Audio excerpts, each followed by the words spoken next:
Take your explosiveness to new heights with this week's Thorough Thursday, where we go over box jumps. So let's get to it. So whenever you do box jumps, if you are able to, please use foam boxes. So the big reason for that is if you use wood or steel frame boxes, when you miss the box, it can result in very bad injuries. So a lot of people, when they miss, they end up either falling over it or they wreck their shin against the box on the way down, which can cause some very serious issues. So if you're able to, try to use foam boxes.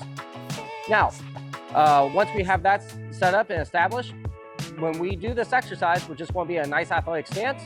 We're going to force our hands down forcefully and push as much force into the ground as much as possible and explode off the ground and catch myself on top of the box.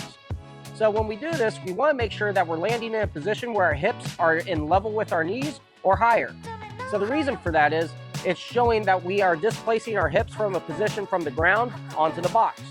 So you'll see a lot of people, they'll jump up to a box, but their hips are about the same level as where it took off from the ground.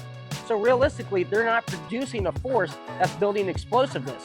All they're doing is finding a way to catch themselves onto a box at a higher height. So when we do this and we want to scale it to something more challenging, we can do two things. We can either simply make the box height higher, which again, be careful going to a higher box because we want to make sure we're creating power off the ground and not just catching ourselves in a position that's at a higher height. Now, the other way you can do it is you can use dumbbells, medicine ball, or any weighted implement that puts more weight in your body, so you have to push with more force off of the ground to get to that height. So again, when you're doing these, make sure you start at a low weight or low box height and go up from there.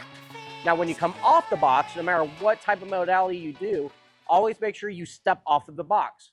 So me personally, when I deal with athletes and then I have the ability to do it, I always put a smaller box off to the side of the box, so that way I can just step off of it and get on top of it. So that way when I hit the ground, there's not as much impact on my joints, and also just keeps me overall a lot better long term.